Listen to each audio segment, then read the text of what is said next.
Because really, Caterpillar, Bobcat, and Kubota are kind of like where you go when you're in that subsect. That's kind of where it's at.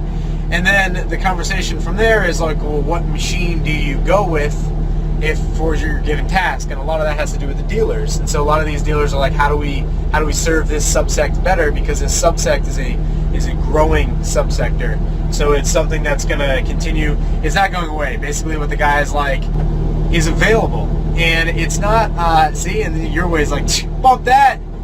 Crap, that junk's junk. Yeah, down in Florida, we don't really stripe. Unless you're Florida lawn, you're trying to be like those guys on Instagram. You're trying to like tag your stuff too. But down in Florida, we keep the lawns down. That's it. All we're trying to do is just keep it down. We live in the tropics. Stuff grows crazy here. We're just trying to literally keep it maintained before it gets wild. Because when it gets wild, then they got to call the forestry mulcher guys out. Those guys are pricey. These guys are super pricey. But I wanted to share this with you guys. And you don't necessarily have to have a massive megaphone. You don't necessarily have to have a huge audience base. You have to find a subsect of an industry that you're an expert in and start creating content around it. And it doesn't really matter if it's mower blades, like Everidge discussing new mower blades the other day. Dude, there's no blogs out there on like, hey, what's the difference between a mower blade that rises and one that's flat? You know, like what's the performance difference? What, you know, whatever it is. But just put out that information for that subsect of guys that are going to be like, dude, where can I find this information? Kind of all compiled, all condensed, all ready to go. It is where these manufacturers are going to go, right? So I gave him I'm in Bobcat. So Bobcat, my man, orange tracks on the Bobcat. But the guy, you know, the guy from Bobcat was basically like, look, we saw you bought a cat. I came down here from Georgia, found out you were in town with Ricky. What's up? And I'm like, well, for what we're doing, like Ricky's running Bobcat, I'm running Cat for the forestry mulching stuff. We're both running Bobcat for the dirt stuff. And like, this is what's up. And he's like, because how did all this happen? I'm like, bro, it all went back to a video I saw by a kid named the Bobcat Ninja, who later on you guys sent a letter to, and you made him change his name from the Bobcat Ninja to the Dirt Ninja, which is a foolish move. That was a foolish move. This kid he had a 2 million view video where he stacked beer bottles on top of beer bottles with an excavator. That one. He stacked beer bottles on top of beer bottles with that excavator that Ricky's on right over there. And it's like, yeah, dude, the kid's legit.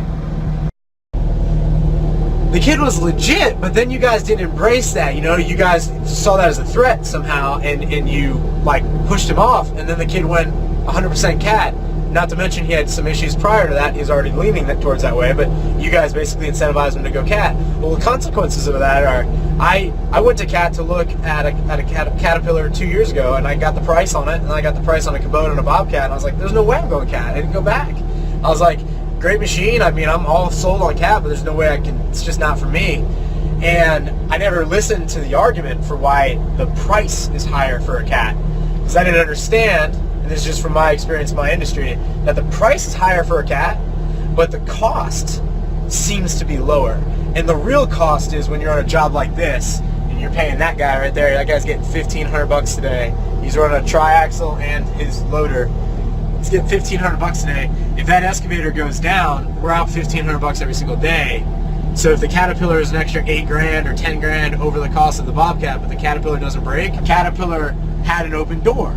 And so because they had an open door, I walked right through it, and I said, hey, what's going on with this Caterpillar stuff? And it's opened up a whole, you know, a different viewpoint for me that I would have been closed to 2 or 3 years ago, simply because I was turned off by my first encounter with Caterpillar because of the price. I didn't think I could afford it. I didn't think I could be in the game. And then when I got in the Bobcat stuff, and I had Bobcats down, and they were going through some design changes and whatever, then I got behind on some Bobcat payments, and I was like, man, I'm losing my ass. And Caterpillar's over there like, dude, we know our payment would have been higher, but you still would have got paid for that job, and you'd be up $6,000 instead of out $6,000, which means you would have paid the higher payment and had cash in your pocket, versus having the lower payment that's not paid yet and you got no cash in your pocket. And I was like, yeah, makes sense to me. I told him, I was like, dude, I've not pushed my YouTube channel in a minute, but like when we get back to it, like in October, when we get back to it, like, we're going to be bigger than the Bobcat Advantage YouTube channel, right? And they recognize that. They're like, absolutely, because you're able to cross market and do different subjects, and you're able to do that. And so think about influencer marketing. Think about how you can play a role the whole industry is behind. I wish I spoke Russian because I like Russian ladies. Dated a Russian once. It's very nice. But I tried to learn Russian back then, but then I bought a Rosetta Stone and everything. And then the thing fell apart with the girl, so couldn't keep the girl, couldn't keep the Rosetta Stone. But anyway, think about influencer marketing. Think about how you could use it towards your advantage. And think about a subsect that you belong to, that you might be able to be an influencer in that industry. Whether it's you work a corporate job and you're starting a small business. It doesn't have to be a landscape business. It can be just that guy. That guy is everywhere, all over America. That guy that's trying to figure out, okay, do I have enough savings to leave my full-time job to start a business? That's a huge pain point for a lot of guys. There's a lot of risk. There's a lot of fear, right? And so it's something that if that's your story, like if you're like average and you're like playing that move, okay, I gotta work long enough here to get my retirement package here and then do this and that, dude, that's a subsect, and people genuinely want information on what's going on, whatever. So think about where influencer marketing is going. Get in here, you want to run the Caterpillar X because Bobcat X goes down. But anyway, think about subsects that you belong to.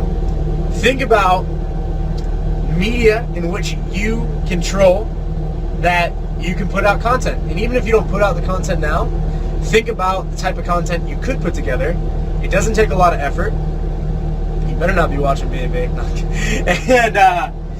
And think about where your role could be. And the cool thing about a niche market is in a small pond, you can be a big fish. And I'd rather be a big fish in a small pond than a little baby fish in a huge pond.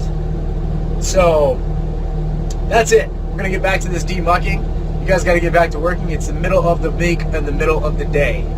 Randy, send me some of those lipstick demos, Randy. and think about that, because this, like, times are a changing, and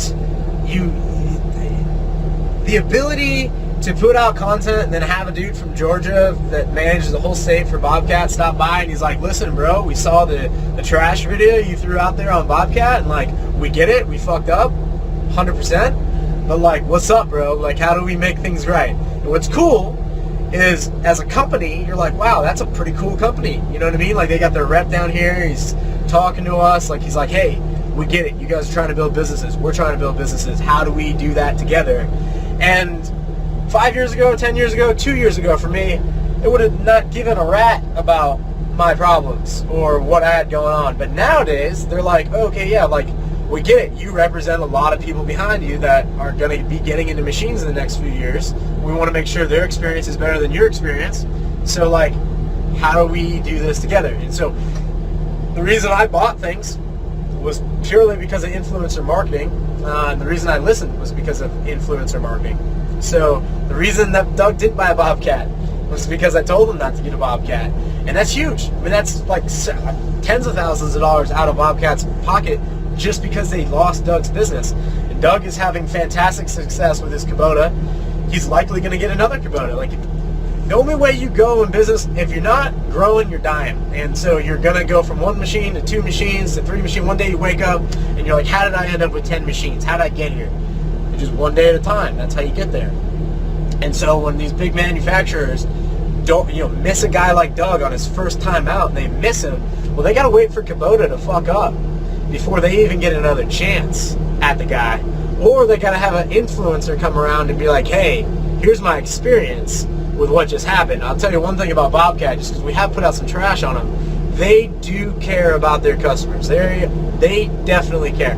Most machine guys care, but Bobcat does a lot of effort. Like this kid Ricky, they gave him another machine. His first machine had a ton of problems. And the first 100 hours it was in the shop three times. And last one, it was in there for a week, and they're like, listen, we don't know what's wrong with it, just come down here and pick a new one.